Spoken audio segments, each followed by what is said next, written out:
Good morning, everyone. It's me, Julian Greystoke, here in front of my fireplace. To talk to you about something different for a change, a little bit different.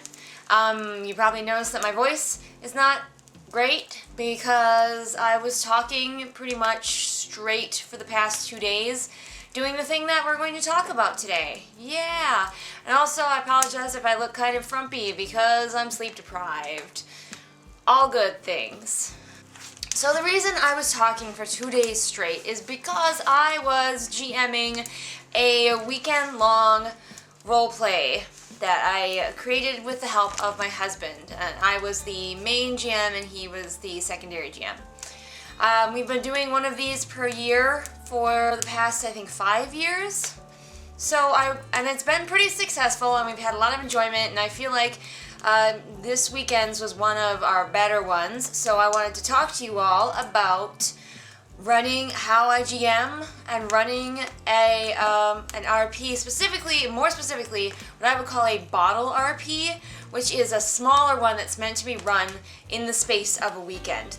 I've run the big long ones, but I'm not only better at these little tight ones, but they are a lot easier to get people to roleplay for, and they might be a little bit more challenging for some people to write, create, run. So that's why I'm here to talk to you. I apologize about the reflection off of my glasses. I am facing a window. So yeah, you get me with reflection off my glasses. That's life. That's how it goes. Mostly because I want to be here in front of my fireplace. If you had a fireplace, you'd want to sit in front of it too. Don't lie to me. If you do have a fireplace, I bet you're sitting in front of it. Okay, so you want to run yourself a weekend RP or a small RP, a bottle RP, something that does not take place over the space of an enormous world. It could be anywhere from taking place on a spaceship to taking place in a house to, it could be anywhere, but the big key is that it is a restricted area for the players to move in and explore, and everything basically takes place in that area. The system that my husband and I use is an amalgamation of GURPS and Call of Cthulhu, and we have also added in our own crazy ideas and everything, and it works quite well because it allows for a lot of variety. Like, I have put people in a spaceship, I've put people in haunted houses, I put people in a Maze Runner style maze situation. They've been all over the place and done all sorts of things. So there's a lot of chance with this game system for variety. The game that I just ran took place in an alternate universe, 1866, so right after the Civil War was ended. And it involved a lot of ghosts and spookiness and hauntings. So let's get started. We're just gonna kind of go through a little bit stream of consciousness. I do have my notebook, but I just wrote everything down as I thought of it. So stream of consciousness with a little structure thrown in here. That's how we do around here. So first of all, when I decide I want to do an RP, which is about once a year I run one for a select group, I first of all have to decide on what the story is going to be, and a lot of times my husband and I will be planning it out, like we'll be taking a long car ride somewhere and we'll just be planning it out on the car ride, and then we'll talk about other stuff. I'll write something, he'll get back to me on what he thinks about it. It's really helpful when you're creating a story to, just like when you're writing, to have someone to bounce your ideas off of. Even though I am the primary and I mostly come up with the story and definitely the characters are all me, he definitely helps me stay structured. Like, I had a couple of ideas for what could have happened with this year's RP, and he helped me narrow down and pick one, and he helped me figure out the mythology of this alternate universe world with all the ghosts and everything. So it's really helpful when you're making the story to run it by somebody else who's not going to be a player, obviously, and see what they think, and they can help you narrow it down. The biggest thing when you're making a story for your role play is that you are creating a world, and you are creating a scenario, and in my case also creating the characters, but the players tell the story. You cannot, as a GM, have such a strong idea of how the story should go in your head that you railroad the characters and force them to follow your story. If you have a really strong idea about what you want a story to be, just write a book. The cat's right down there and she's mad that I'm not sharing the chair with her. Just write a book and tell whatever story you want. But it's the players, it's their story ultimately. So you give them the world and you give them the tools, but once they have it, it's not yours anymore, it's theirs. Let's talk about players. Choose good ones. Yes.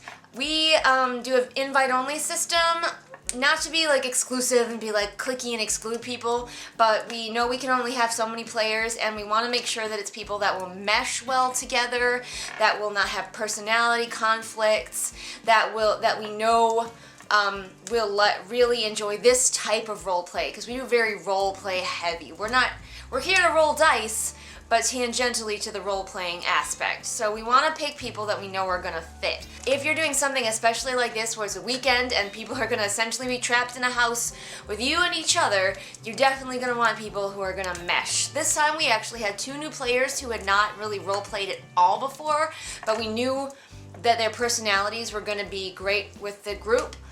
So they came in and they did really well in their first role-play experience, so that's awesome. If you can, choose your players. I know that sounds mean, but everyone is going to have a better experience if you just have people that are there for the kind of experience you're providing. Also be careful that you don't overload yourself with too many players. It's a good idea when you're writing especially a bottle RP like this to know how many players your game can handle. It's really tempting to invite everyone you know. I know, because I wanted to invite everyone. I was like, bring in all the players, and then we had to tone it down and be like, okay, no, we can only handle this many in our house and in our game at any given time. It also really helps us to have 2 GMs, the primary and the secondary. I was the primary. I did most of the running of the game, but my husband was there to help out, especially with like battle situations where I'm not as good at. I'm much better at the role play and the ambiance and the world and characters, and he's a little bit better at the actual fighting.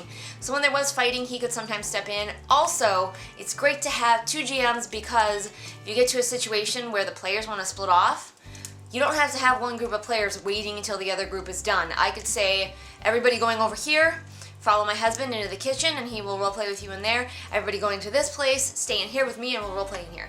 Super helpful, recommend it. Being prepared, oh my gosh, be super prepared. I have run many of these and I have definitely had much more success and a much happier experience when I was better prepared. There have definitely been years where I was a little bit more seat of my pantsy and less prepared, and it didn't go as well. Still fun, not as well. For this one, I wrote the characters ahead of time, and then players got to choose which ones they wanted. As an author, I love writing characters, so it was super easy for me to crank out like the basic outline of some characters. And then here's kind of an idea of the packet that each player would get when they came in. Here's their character sheet. I allocated some of their points, but I left them points that they could allocate themselves to whatever they wanted. They've got a little picture of their character here. This is James Clogs. And I wrote them a little bio for their character. And they just told them a little bit about themselves. Alcoholic ex-priest, James acts as a crucial role of exorcist for the team, even though he may have been defrocked for his drunken tendencies and some highly lecherous behavior in an Irish pub. And it goes on to tell you a little bit about James, but not so much that there's nothing there for the player to add to decide more about him. So I had characters for the players to choose from. I had sound effects for the various times of day and weather. The cats are now fighting over there. I had clues, all kinds of clues for them to find. Gotten rid of most of the clues because I'm just going to reprint them if I run this again. But I had lots of clues, journal pages, letters, notes, everything for them to find to solve the mystery of what was happening in the place that they were investigating. I also recommend that you, if you're doing especially one like this where you don't have time for all of the characters to get to know each other, I went ahead and made them all members of this ghost hunting agency, like 1866 Ghostbusters. So all their characters already knew each other, so there was never that awkward, oh, we meet in prison, or oh, we meet in a bar. They already knew each other. And of course, even though most of my players didn't necessarily know each other, they were able to really relate because they knew ahead of time who their characters were and how they knew each other. Also, obviously, I had lots of information about the world for them to read ahead of time so they knew what they were getting into. And I, of course, had maps that we drew out on big whiteboards for them to move their little pieces around on when they were actually playing the game. A lot of preparation definitely makes for a much better experience. Now let's talk a little bit about how we as GMs can help the players have the most fun experience that they can. I'm proud to say that in this particular roleplay, there was no saltiness, there was lots of laughter going on, everybody was getting along. It was probably one of the best roleplays I've had as far as general mood ever. So, I can't take complete credit for that. That was mostly my players, but it was still awesome. One of the biggest things with me is I like to put the characters in mortal danger, but I always give them ways that they could get themselves out of it. If they fail to do that, maybe they die. There's definitely a threat of death in all of my games, and the system that we use, you have very few hit points. Nobody's a tank, really. You can put them in mortally dangerous situations, but you should always make sure that they can get themselves out with good dice rolls or a good role playing. If they fail to get themselves out, yes, they should die, but players should never feel like the hand of God is going to suddenly come down and kill their character. They should always feel like that even if a dangerous situation were to begin, they would have a chance to fight it. As a DM, I highly encourage you to make sure that you never do that to your players. Never put them in situations where they just suddenly die and there's nothing they could have done, or very little they could have done. It's frustrating for the players, it takes them out of the story, it makes them feel like they have no power in the world that they're in, and we definitely want the players to feel empowered because then they will explore more, they will roleplay more, they will just be more engaged in the experience. Also, dice rolls are fun, but I encourage players to roleplay their way through, especially during conversations.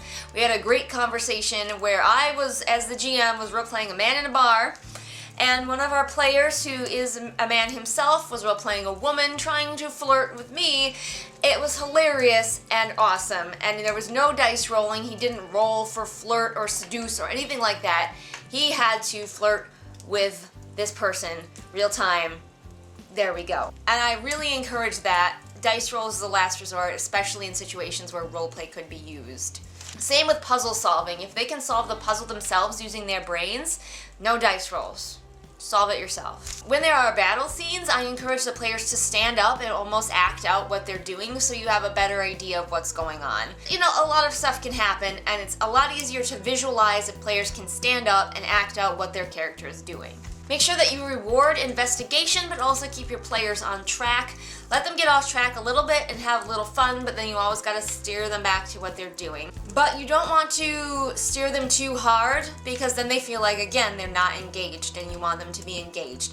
So even if you know there's nothing in that room over there, nothing of interest, you still let them go in there and explore it to their little heart's content. And my biggest advice to you as a GM is to improvise. Improvise.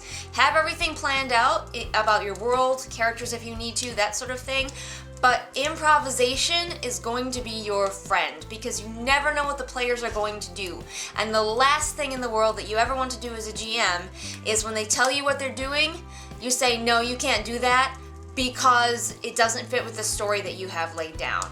The only reason you should say you can't do that is because they physically can't in the world that they're in. Like, let's say he says, I want to climb that brick wall, but there's no way his character's going to be able to climb that brick wall. Then you can say, no, you can't. But otherwise, like, if he says, I'm going to dig under that wall and he's got a shovel, improvise. You don't have a plan for what's on the other side of that wall, you better come up with one because he's going under it. Cat. My cats are being really obnoxious today. So improvisation is the most important thing, especially if you're doing something like this. You never know what your players are going to do. You can have a plan for if they get way off track and you need to bring them back in a way that's in game. I highly suggest you have a plan for doing that, but always be ready to improvise. In a previous highly successful roleplay that we ran, the final boss, I didn't even really have written down how they were going to defeat it. I was just like, players will figure out how to defeat it. And they did. They did. They just came up with it. And it wasn't through fighting because there was no way they were going to defeat this monster. And they came up with a plan to defeat it, and it worked. It made sense. Logical sense, kind of. I mean, it was a fantasy type setting.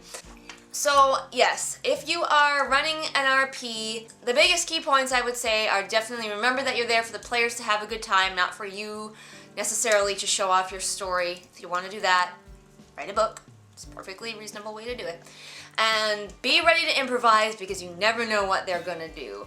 And pick good people that you know will mesh well together. So yeah, that's pretty much me talking about role-playing. I hope some of you may have found this helpful. If you have different ways that you GM, but you find that your players really enjoy it, that's awesome too. Everybody's a little bit different.